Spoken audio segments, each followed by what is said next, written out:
রাধে রাধে, নমস্কার। আরও একটি নতুন ভিডিওতে আপনাদের সকলকে স্বাগত জানাই। কেমন আছেন সবাই? আশা করি সবাই ভালো আছেন, সুস্থ আছেন। তো আজ মঙ্গলবার, এখন বাজে সকাল 10টার মতো। তো আজ শুভ উত্থান একাদশী। তো এই উত্থান একাদশীতেই কিন্তু দামোদর মাসে বা নিয়ম সেবার মাসে বিশ্রাম দেওয়া হয়। তো আজকেই দামোদর মাসের শেষ দিন। তো এই দামোদর মাসে বা নিয়ম সেবার মাসে রাধাকুণ্ডের প্রত্যেকটা মন্দিরে মন্দিরে, প্রত্যেকটা আশ্রমে শ্রীমদ্ ভাগবত কথার আয়োজন করা হয়েছিল। তো আজকে এই উত্থান একাদশীতেই শ্রীমদ্ ভাগবত কথার বিশ্রাম দেওয়া হবে। তো সেই উপলক্ষেই আজকে প্রত্যেকটা মন্দির থেকে, প্রত্যেকটা আশ্রম থেকে শ্রীমদ্ ভাগবত নিয়ে মাথার উপরে নিয়ে পরিক্রমা বের করা হয়। তো আমাদের পাল কলোনি থেকেও পরিক্রমা বের করা হলো, কারণ আমাদের পাল কলোনিতে দুটো আশ্রম আছে, দুটো মন্দির আছে। তো এই নিয়ম সেবার মাসে 1 মাস যাবত এই মন্দিরগুলোতেও শ্রীমদ্ ভাগবত কথার আয়োজন করা হয়েছিল। তো এই দামোদর মাসে প্রত্যেকটা মন্দিরেই ভাগবত কথার আয়োজন করা হয়, কারণ এই দামোদর মাসে যতটা ভজন করা যায়, যতটা তার ভগবানের কথা কীর্তন শ্রবণ করা যায়, এই জন্য প্রত্যেকটা মন্দিরেই ভাগবত কথার আয়োজন হয়। তো সেই উপলক্ষে আজকে যখন বিশ্রাম দেওয়া হবে, আজকেই শেষ দিন দামোদর মাসে, এই জন্য শ্রীমদ্ ভাগবতকে নিয়ে পরিক্রমা বের হয়েছে। মানে এই শ্রীমদ্ ভাগবতকে মাথার উপরে নিয়ে, তুলসী মহারানীকে মাথার উপরে নিয়ে এই রাধাকুণ্ড শ্যামকুণ্ড পরিক্রমা করা হবে। তো রাধাকুণ্ডই মানেই রাধারানী, আর শ্যামকুণ্ড মানেই ভগবান শ্রীকৃষ্ণ। তো শ্যামকুণ্ড রাধাকুণ্ড মানেই যুগল রাধারানী আর শ্রীকৃষ্ণ। তো রাধাকুণ্ড শ্যামকুণ্ড পরিক্রমা করলে আমাদের রাধারানী শ্রীকৃষ্ণকে যুগল পরিক্রমা করা হয়। এই জন্য আজকে শ্রীমদ্ ভাগবতকে নিয়ে যুগল পরিক্রমা, রাধারানী শ্যাম আর ভগবান শ্রীকৃষ্ণের যুগল পরিক্রমা করা হচ্ছে। তো এই যে শ্রীমদ্ ভাগবত পরিক্রমা বের হয়েছে, এই শ্রীমদ্ ভাগবত পরিক্রমার পেছনে মানে হাজার হাজার ভক্তবৃন্দ আজকে। তো এই শ্রীমদ্ ভাগবত পরিক্রমার পেছনে পেছনে যদি পরিক্রমা লাগানো হয়, তার কি ফল? এই শ্রীমদ্ ভাগবত পরিক্রমার পেছনে পেছনে যদি আপনি পরিক্রমা করতে পারেন, এর কি মাহাত্ম্য জানেন? এর প্রচুর মাহাত্ম্য, এগুলো আমরা অনেকেই জানি না। আমরা অনেকেই আসি রাধাকুণ্ডে বৃন্দাবনে নিয়ম সেবা করতে, দামোদর মাস পালন করতে। তো এই দামোদর মাসের যেদিন শেষ দিন হয়, সেই দিন ওই উত্থান একাদশীতেই তো শেষ হয়। এই উত্থান একাদশীতেই এই শ্রীমদ্ ভাগবত পরিক্রমা বের করা হয়। তো এই শ্রীমদ্ ভাগবত পরিক্রমার পেছনে পেছনে যদি আপনি পরিক্রমা দিতে পারেন, কিন্তু মেয়েদের কিন্তু শ্রীমদ্ ভাগবতের আগে যেতে নেই। ভাগবত সবসময় যখন পরিক্রমা বের হবে, শ্রীমদ্ ভাগবত যখন পরিক্রমা লাগাবে, মেয়েরা সবসময় পিছনে থাকতে হয়, মেয়েদেরকে কখনো ভাগবতের আগে যেতে নেই। তো এই শ্রীমদ্ ভাগবতের পিছনে পেছনে একটা করে পা ফেলা হবে, আর একটা করে অশ্বমেধ যজ্ঞের ফল পাবেন আপনি। মানে এই শ্রীমদ্ ভাগবতের পেছনে পেছনে পরিক্রমা লাগালে, মানে একটা করে পা ফেলবেন পরিক্রমাতে, আর একটা করে অশ্বমেধ যজ্ঞের ফল পাবেন। তো এই পুরো রাধাকুণ্ড শ্যামকুণ্ড পরিক্রমা লাগানো হবে। তো এই রাধাকুণ্ড শ্যামকুণ্ড পরিক্রমা লাগাতে আপনি কতগুলো পা ফেলছেন? তো যতগুলো পা ফেলে আপনি পরিক্রমা লাগাবেন শ্রীমদ্ ভাগবতের পেছনে পেছনে, আপনি ততগুলো অশ্বমেধ যজ্ঞের ফল পাবেন। এটা আমরা শাস্ত্রে প্রমাণ পাই, শাস্ত্রে প্রমাণ আছে।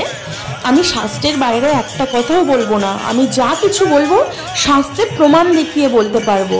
আমি মন গড়া কোনো কথাই তোমাদেরকে বলবো না। তো আমরা অনেক বছর থেকে রাধাকুণ্ডে থাকি। তো এই রাধাকুণ্ডে থাকতে থাকতে এখানকার যে আনন্দ, এই যে ভাগবত পরিক্রমা বের হয়েছে, এই ভাগবত পরিক্রমাতে পরিক্রমা দিতে যে কি আনন্দ, এই পরিক্রমা ভাগবতের পেছনে পেছনে যারা পরিক্রমা লাগান, একমাত্র তারাই বুঝতে পারবে। বাইরে থেকে এসে কেউ হঠাৎ করে এই আনন্দের অনুভব করতে পারবে না।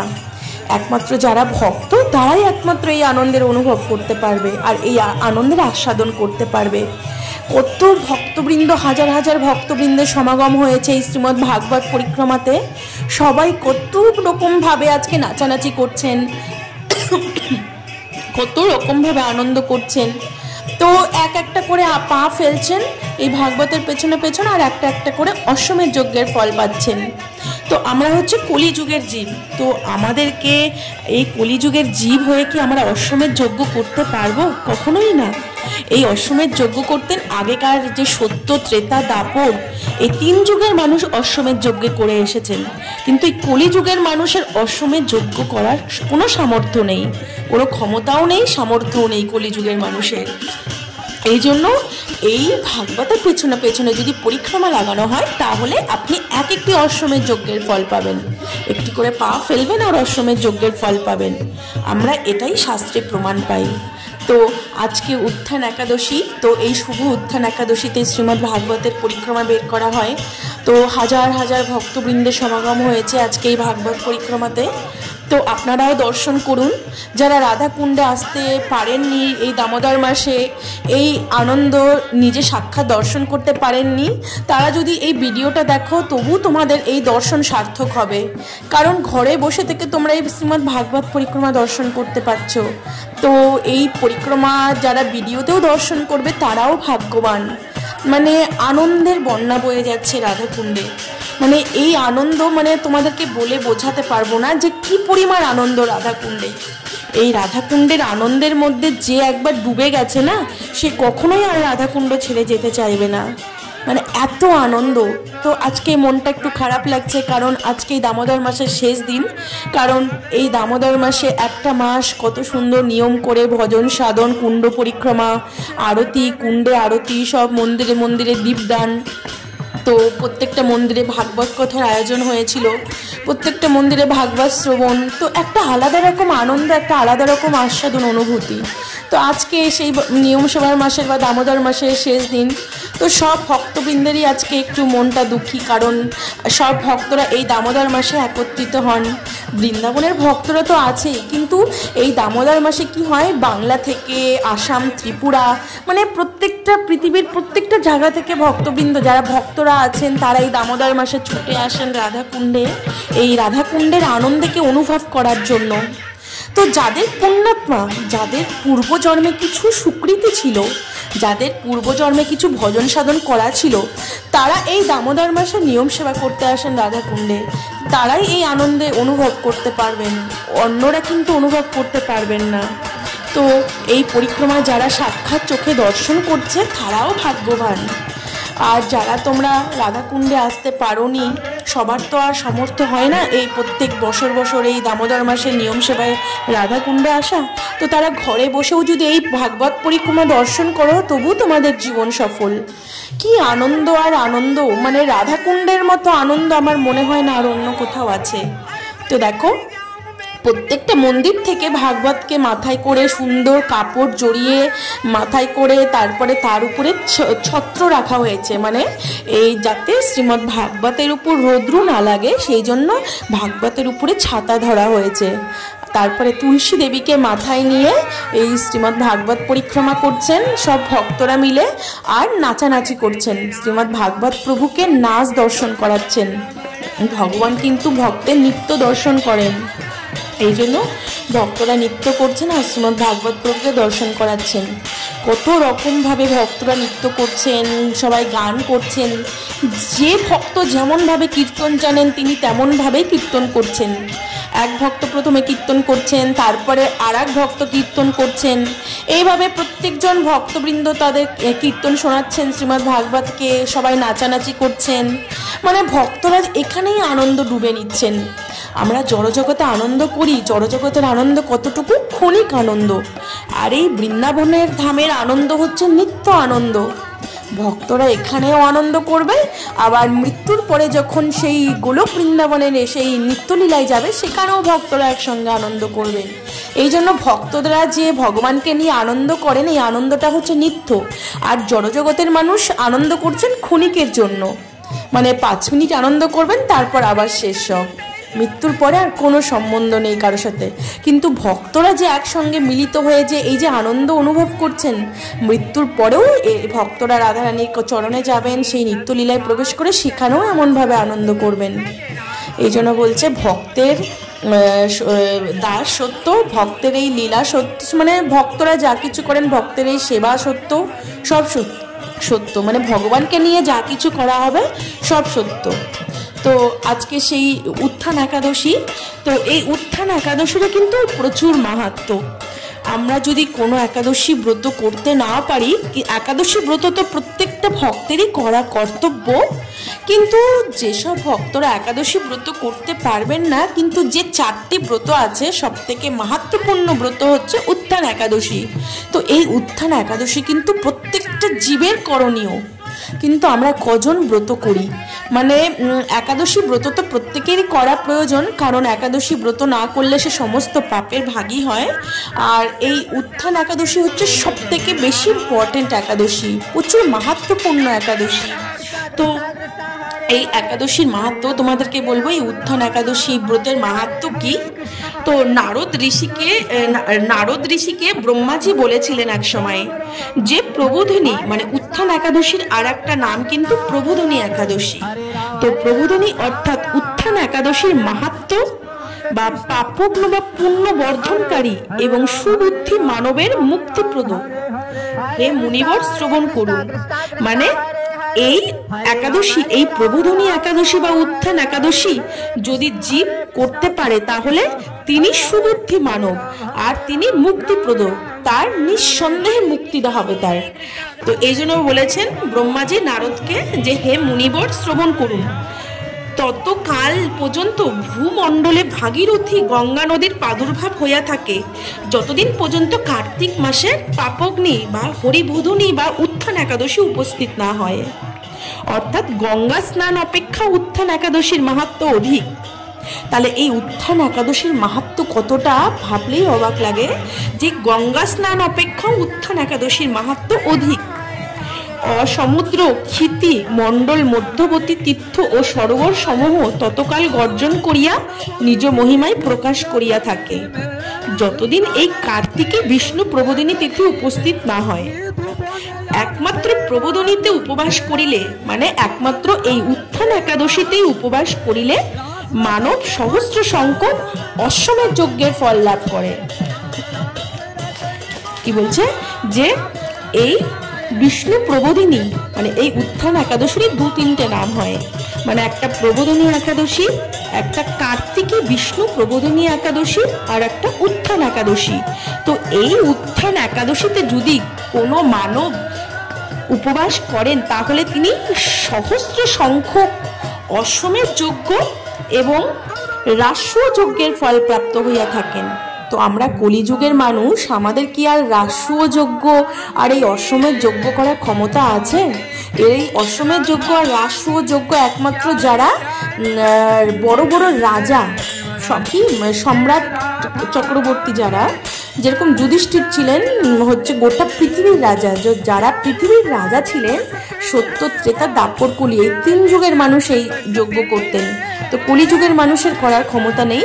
তো তাই এই অশ্বমেধ যজ্ঞ যদি কেউ এই উত্থান একাদশীতে যদি কেউ ব্রত উপবাস করেন তাহলে তিনি শত সহস্র সংখ্যক অশ্বমেধ যজ্ঞ আর শত সংখ্যক রাষ্ট্র যজ্ঞের ফল প্রাপ্ত হইয়া থাকেন। তাহলে কত মাহাত্ম্য উত্থান একাদশী। তো যে সকল ব্যক্তি আমার প্রবোধিনী ব্রত করিব বলিয়া চিন্তা করেন তাদিগেরও পূর্ব শত জন্মের পাপও বিলীন হইয়া যায়। এটা শাস্ত্রের কথা, শাস্ত্র যেটা বলবে সেটাই সত্যি, শাস্ত্রের বাইরে কোনো কথাই সত্যি না। বলছে যারা উত্থান একাদশী করেনি, যেসব মানব শুধু বলেছে মাত্র যে আমি উত্থান একাদশী ব্রত করিব এই বলিয়া চিন্তা করেন, তাদের পূর্ব শত জন্মের পাপও বিলীন হইয়া যায়। তাহলে কত বড় মাহাত্ম্যপূর্ণ একাদশী। আর এক একটা একাদশী প্রচুর মাহাত্ম্যপূর্ণ একাদশী, আর আমরা মনুষ্য জন্ম নিয়ে এই একাদশী ব্রত করতে চাই না। তো আমাদের মতো পাপী জীব আর কোথাও আছে? এই একাদশী ব্রতের এত মাহাত্ম্য, এই একাদশী ব্রতে যদি একটা ব্রত ভালোভাবে করা যায় তো আপনি শত সহস্র জন্মের পাপ আপনার ধুয়ে মুছে পরিষ্কার হয়ে যাবে। তো আমরা জেনে শুনে বুঝেও অনেকে একাদশী ব্রত করতে চাই না। তো যারা জানে না তাদের কথা আলাদা, কিন্তু যারা জেনেও, অনেকেই আছে যারা জেনেও একাদশী ব্রত করেন না। বলছে না জেনে যদি পাপ করা হয়, না জেনে পাপ করলে তার ক্ষমা হয়, কিন্তু জেনে শুনে যদি পাপ করা হয় তার আর কোনোদিন ক্ষমা হয় না। তো তাই বলছে যে উত্থান একাদশী ব্রত আমি করিব বলিয়া চিন্তা করে তাদিগেরও পূর্ব শত জন্মের পাপও বিলীন হইয়া যায়। যে সকল ব্যক্তি এই প্রবোধনীতে রাত্রি জাগরণ করেন তাহাদিগের অতীত ভবিষ্যৎ ও বর্তমান কালের অযুত সংখ্যক বংশ বিষ্ণুলোকে গমন করেন। বলছে যে সকল ব্যক্তি এই উত্থান একাদশীতে রাত্রি জাগরণ করেন তাদের অতীত ভবিষ্যৎ ও বর্তমান কালের অযুত সংখ্যক বংশ বিষ্ণুলোকে গমন করেন। এই মানব এই প্রবোধনীতে উপবাস করিলে, মানে এই উত্থান একাদশীতে উপবাস করিলে আর গর্ভে প্রবেশ করে না, মানে আর মায়ের গর্ভে তাকে আসতে হয় না। হে নারদ, সুতরাং সর্বধর্ম ত্যাগপূর্বক এই ব্রত করিবে। তাহলে কত বড় মাহাত্ম্যপূর্ণ কথা বলে গেছে যে কোনো মানুষ যদি এই উত্থান একাদশীতে ব্রত উপবাস করেন তাকে আর মায়ের গর্ভে আসতে হয় না, এই জন্ম মৃত্যু ত্রিতাপ জ্বালা সংসারে আর তাকে আসতে হয় না, তিনি বিষ্ণু লোকে গমন করবেন। কিন্তু আমরা কজন এই ব্রত করব আর কজন এই বিশ্বাস করব? আজকালকার যে কলিযুগ পড়ে গেছে, এই কলিযুগের মানুষ তার্কিক বেশি হয়, ধর্ম কথা জ্ঞানের কথা কেউ শুনতে চায় না, সব তর্ক করে উড়িয়ে দেয়। তো এই জন্য বলেছে একটা কথা, আমরা চৈতন্য চরিতামৃতে দেখতে পাই যে নিজ জন্ম সফল করি পর উপকার। আগে নিজের জন্ম সফল করি, তারপরে পরে উপকার করতে যাব, শাস্ত্রের কথা এটা। এই জন্য কে করলো না করলো ওটা না দেখে নিজে কতটা করতে পারছি সেই দিকে আমাকে দেখতে হবে। তবু আমার বলা দরকার যতটা আমি বলি তোমাদেরকে, যে যতটা সম্ভব হয় একাদশী ব্রত করার চেষ্টা করবে। কারণ এই একাদশী ব্রততে যদি ভাত রুটি অন্ন এইসব খাওয়া যায়, গমের জিনিস চালের জিনিস, এই পঞ্চশস্য যদি নেওয়া যায় একাদশীতে, তাহলে তার পিতৃহত্যা মাতৃহত্যা ভাতৃহত্যা গো হত্যা গুরু হত্যা ব্রহ্ম হত্যা সমস্ত রকম পাপ করা হয়ে থাকে। তো এই একাদশীতে এত পাপ, মানে এই পৃথিবীতে যত রকম পাপ আছে সমস্ত পাপ গিয়ে ওই দিন চালের মধ্যে গমের মধ্যে পঞ্চশস্যর মধ্যে লুকিয়ে থাকে। তো ওই দিন যদি চাল গম খাওয়া যায় তাহলে তাহার সমস্ত পাপ করা হয়ে যায়। বলছে সব রকম পাপের প্রায়শ্চিত্ত শাস্ত্রে বলা আছে, কিন্তু একাদশীতে যে পঞ্চশস্য গ্রহণ করে, যে আটা রুটি চাল ছোলা মটর এইসব গ্রহণ করবে, তার কোনো পাপের প্রায়শ্চিত্ত শাস্ত্রে লেখা নেই। তো শাস্ত্রের কথাই তো সত্যি। এই জন্য হাজার কষ্ট হলেও একাদশীতে ব্রত করবে। একাদশীতে চাল রুটি ভাত কিচ্ছু না খেয়ে যে একাদশী খাওয়ার আছে প্রচুর, সেগুলো প্রসাদ পেতে পারবে। একাদশীতে আলু পেঁপে কাঁচা কলার তরকারি, কটুর খিচুড়ি, সাবুর পকোড়া, আলুর পকোড়া প্রচুর খাওয়ার আছে। ইচ্ছে করলে সব রকম ব্যবস্থা হয়। তো শুধু একটা দিন যে ভাত রুটি খেতে হবে কোনো মানে আছে? একটা দিন নয় ভাত রুটি নাই খেলাম, একটা দিন আমি ফল দুধ আলু পেঁপে কাঁচা কলা এইসব খেয়ে থাকলাম, কিন্তু মানে একটা দিনই আমরা ভাত না খেয়ে থাকতে পারি না, এমন অবস্থা হয়। তো তোমাদেরকে এর আগেও আমি বলেছি যে আমার ছোট বাচ্চা 1.5 বছরের বাচ্চা, তাকে পর্যন্ত আমি একাদশী করাই। কারণ আমি শাস্ত্র জানি যে একাদশীতে যদি ভাত রুটি অন্ন এসব খাওয়া হয় তাহলে তার পাপ গ্রহণ করা হয়। তো আমি যখন একাদশী ব্রতের মাহাত্ম্য জানি, তো আমি জেনে শুনে আমার সন্তানকে আমি কেন পাপ গ্রহণ করাবো? এই জন্য আমার বাচ্চাকে আমি পেট থেকে পড়েই একাদশী ব্রত করাই। এমনকি আমার বাচ্চাকে আমি পেটে নিয়েই একাদশী ব্রত করেছি। এই জন্য আমি তোমাদেরকে বলছি তোমরাও একাদশী ব্রত করবে, কারণ এই একাদশী একটা একাদশী ব্রতের মাহাত্ম্য কিন্তু প্রচুর। আর বিশেষ করে এই উত্থান একাদশী, 4টে বড় বড় একাদশী আছে। উত্থান একাদশী, ভীম একাদশী, আর হচ্ছে শয়ন একাদশী আর পার্শ্ব একাদশী। প্রথমে শুরু হবে হচ্ছে তোমার শয়ন একাদশী থেকে। শয়ন একাদশী, পার্শ্ব একাদশী, উত্থান একাদশী, ভীম একাদশী, এই 4টে সব থেকে বড় একাদশী। এই 4টে একাদশীর মাহাত্ম্য কিন্তু প্রচুর। সব থেকে বেশি মাহাত্ম্য হচ্ছে উত্থান একাদশী। আজ যে ব্রত উত্থান একাদশী ব্রত আজকের এই ব্রতর কিন্তু প্রচুর মাহাত্ম্য। তোমাদের ব্রত কথা আমি শোনালাম যে মানব এই প্রবোধনীতে উপবাস করিবে, মানে এই উত্থান একাদশীতে উপবাস করিবে, তাকে আর মায়ের গর্ভে আসতে হবে না, তিনি বিষ্ণু লোকে গমন করবেন। হে নারদ, সুতরাং সর্বধর্ম ত্যাগপূর্বক তুমি এই উত্থান একাদশী করিবে। তোমার যত ধর্ম আছে সব তুমি ত্যাগ করে দাও, কোনো ধর্ম করা দরকার নেই, সব ধর্ম ত্যাগ করে তুমি এই উত্থান একাদশী করো। এই উত্থান একাদশীর মাহাত্ম্য এতটাই মানে অধিক যে তোমাকে আর মায়ের গর্ভে আসতে হবে না, তুমি বিষ্ণু লোকে গমন করবেন। এই জন্য বলল লাস্টে সর্বধর্ম ত্যাগ করে তুমি এই ব্রত উপবাস করো। তো শাস্ত্রে এত সুন্দর করে এই উত্থান একাদশী ব্রত কথা লিখেছে, তো তোমাদেরকে শোনালাম। যদি তোমরা চাও যে ব্রত করবে তো অবশ্যই এই একাদশী ব্রত পালন করবে। আর একাদশীতে কি খাওয়া যায় না খাওয়া যায় আমি এর আগেও বলেছি। একাদশীতে কোনো রকম পঞ্চশস্য নেওয়া যাবে না, কোনো রকম চাল, গম, আটা, অন্ন ও চাল, গম, ছোলা, মটর, জব, ভুট্টা কিচ্ছু নেওয়া যাবে না এগুলো। একাদশীতে এমনি যে সাদা লবণ হয় সাদা লবণ নেওয়া যাবে না, সর্ষের তেল নেওয়া যাবে না, কাঁচা লঙ্কা নেওয়া যাবে না, কোনো রকম সবজি নিতে পারবে না, শুধু অনলি পেঁপে, কাঁচা কলা, আলু, এই তিনটে ছাড়া কোনো রকম সবজি আজকে নিতে পারবে না। শাস্ত্রে যেমনভাবে বলা আছে আমি তেমনভাবেই তোমাদেরকে বলে দিলাম। তো তোমরাও চেষ্টা করবে প্রত্যেকেই এই একাদশী ব্রত করার। তো আমাদের জড়জগতে কি হয়, যদি একাদশী ব্রত করা হয়, যদি অল্প বয়সের কেউ কোনো মহিলাও যদি একাদশী ব্রত করে, কোনো ছোট বাচ্চা, কোনো ছেলেও যদি একাদশী ব্রত করে, তো তাকে অনেক রকম ক্রিটিসাইজ করা হয় যে তোমার কে মরেছে যে তুমি একাদশী ব্রত করেছো।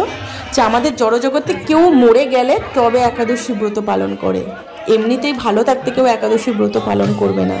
আসলে জড়জগতের মানুষ নিজেই কিছু জানে না, কি করবে, আবার যে করবে তাকে ক্রিটিসাইজ করবে, এমন হলো জড়জগৎ। তো যাই হোক, তো এই একাদশী উত্থান একাদশীতে আজকে দামোদর মাসে সমাপ্ত হবে। তো আজকের এই আনন্দ মানে অদ্ভুত আনন্দ। তো এখন প্রায় শেষ হয়ে এলো এই ভাগবত পরিক্রমা।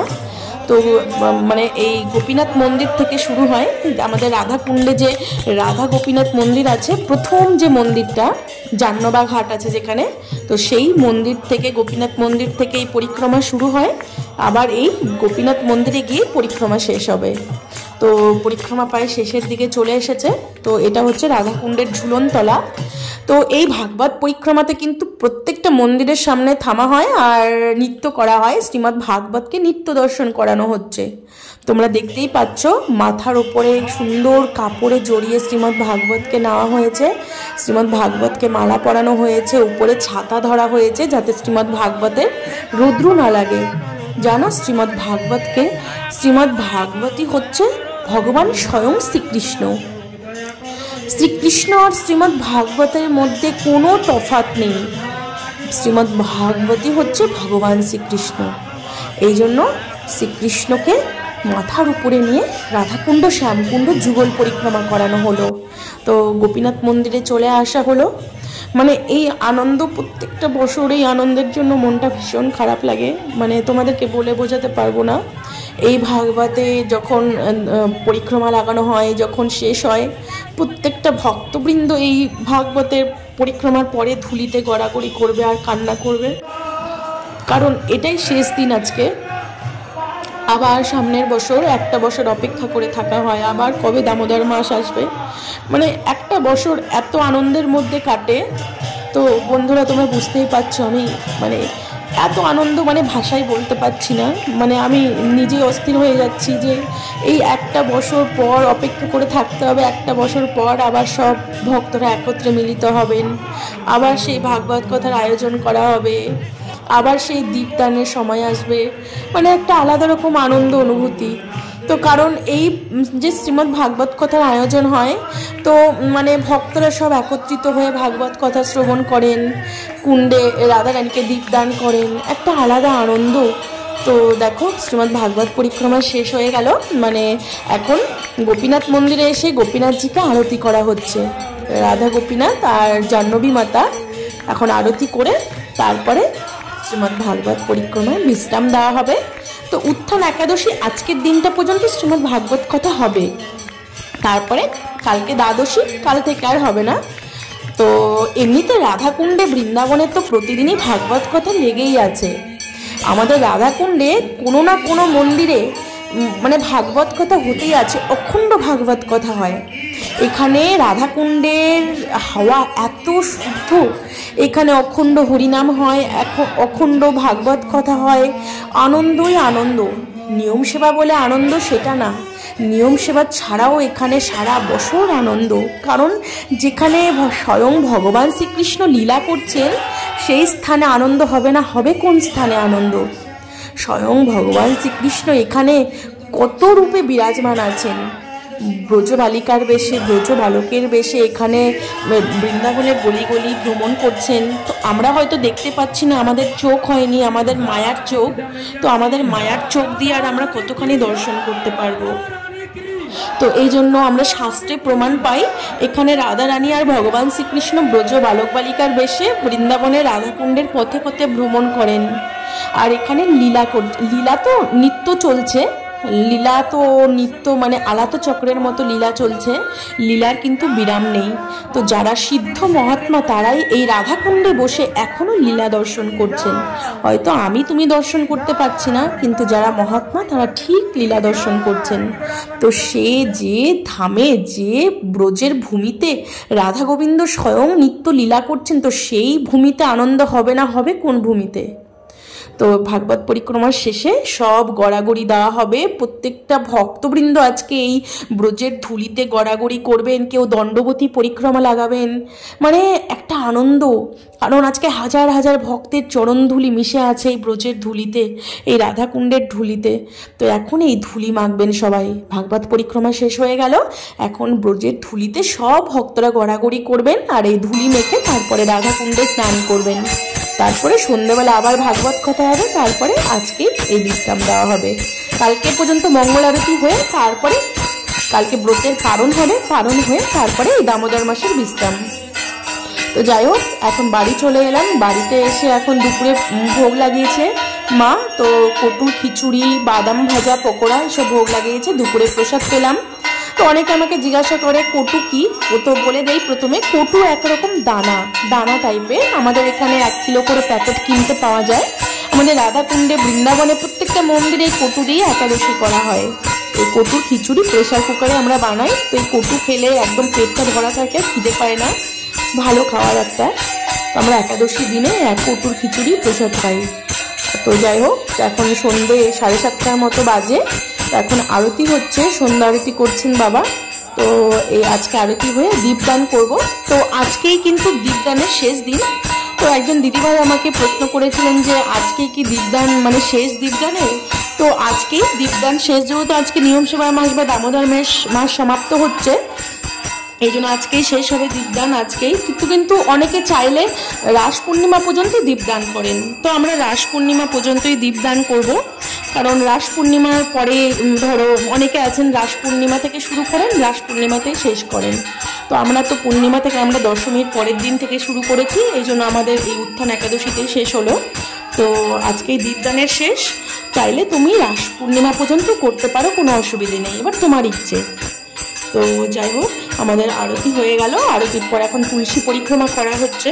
তো দেখো, আমার ছেলেকে এখন আর আমার ছেলেকে কোলে নিয়ে তুলসী পরিক্রমা করতে হয় না। আগে যখন আমার ছেলে ছোট ছিল তখন ওকে কোলে নিয়ে আমরা তুলসী পরিক্রমা করতাম। যেদিন থেকে আমার ছেলের জন্ম হয়েছে সেদিন থেকে আমার ছেলেকে কোলে করে নিয়ে আমি তুলসী পরিক্রমা করেছি, একটা দিনও আমি বন্ধ নেইনি। কিন্তু আমার ছেলে এখন 1.5 বছরের হয়ে গেছে, তো এখন ও নিজে নিজে হাঁটা শিখেছে, এখন নিজেই পরিক্রমা করছে। দেখো, আমরা কীর্তন করছি, তুলসী পরিক্রমা গান করছি, তো আমার ছেলেও সাথে সাথে হাততালি দিয়ে কীর্তন করছে আর তুলসী পরিক্রমা করছে।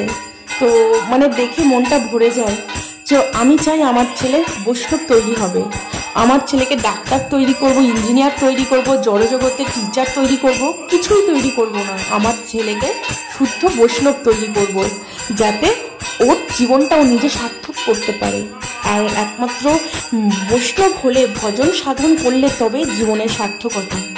জীবনের সার্থকতা ইঞ্জিনিয়ার ডাক্তার হলে না, জীবনের সার্থকতা ভক্ত তৈরি হলে, ভগবানের শ্রীকৃষ্ণের শুদ্ধ ভক্ত হতে পারলে তবেই সেখানে জীবনের সার্থকতা। এই জন্য আমার ছেলেকে ছোটবেলা থেকে আমি কি করে ও শুদ্ধ বৈষ্ণব তৈরি হতে পারে সেই জিনিসটাই ওকে শেখাই। কি করে তুলসী পরিক্রমা করতে হয়, কি করে দণ্ডবত করতে হয় ভগবানকে, কি করে ভগবানকে ফুল তুলসী অর্পণ করতে হয়, তো সব কিছু আমি ওকে এখন থেকেই শেখাই। সবে ওর 1.5 বছর বয়স। তো দেখো কত সুন্দরভাবে হাততালি দিয়ে কীর্তন করছে। তো এখন তুলসী পরিক্রমা হয়ে গেল, দেখো এখন দণ্ডবত করবে। দণ্ডবত এত সুন্দর করে দণ্ডবত শিখেছে, যদি বলা হয় দণ্ডবত করো সঙ্গে সঙ্গে দণ্ডবত করবে। তো এইগুলোই ব্রজধামের বাচ্চাদের শিক্ষা। তো এবার দণ্ডবত করবে, আবার ঠাকুরকে ফুল তুলসী দেবে। আমরা পুজো করে চলে আসি, থালাতে ফুল তুলসী থাকে, সে ফুল তুলসী নিজে নিজেই অর্পণ করবে। মানে দেখে মনটা ভরে যায়। তো দেখো কতবার যে দণ্ডবত করবে, ওকে খালি একবার বলার ঠ্যাক যে ও দণ্ডবত করো। তো দেখতেই পাচ্ছ দণ্ডবত করছে কত রকম ভাবে, একবার বসে থেকে দণ্ডবত করবে, একবার উঁচু হয়ে দণ্ডবত করবে। মানে কি বলবো, ছোট বাচ্চা যতটুকু করছে এতটাই অনেক। আবার গড়াগড়ি করবে, কারণ ওর বাবা গড়াগড়ি করে তো ব্রজের রজে, ও দেখেছে, ও ওরকম করার চেষ্টা করে। তো এখন হচ্ছে সন্ধ্যা আরতি হয়ে গেল, এখন তুলসী পরিক্রমা হয় প্রতিদিন সন্ধ্যা আরতির পরে। তো এখন আমরা দীপদান করছি। তো ও আগে ওর ছেলেকে নিয়ে ও দীপদান করছে। তো ওর হাতে যদি দীপ দিয়ে দেই, ও নিজে নিজে দীপ দিতে পারবে না, তো এই জন্য ওকে কোলে করে নিয়ে দীপদান করা হয়। ওকে কোলে করে নিয়ে দীপদান করলে কি হয়, মানে ছোট বাচ্চা ও তো আর পারবে না নিজে নিজে, তো ওকে কোলে করে নিয়ে দীপদান করলে ওরও দীপদান করা হয়ে যায়। এবার ওর করা হয়ে গেলে আমি দীপদান করব, কারণ আজকে দীপদানের শেষ দিন। চাইলে রাস পূর্ণিমা পর্যন্ত দীপদান করতে পারবো। তো আমরা রাস পূর্ণিমা পর্যন্তই দীপদান করব। এমনি তো আমরা সারা বছরই দীপদান করি রাধাকুণ্ডে, শুধু দামোদর মাস বলে না, সারা বছর। তো যাই হোক, আজকের ভিডিওটা আমি এখানে শেষ করছি। সবাই ভালো থাকবেন, সুস্থ থাকবেন। আর ভিডিওটা যদি ভালো লেগে থাকে তাহলে প্লিজ আমার চ্যানেলটি সাবস্ক্রাইব করে আমার পাশে থেকো। রাধে রাধে।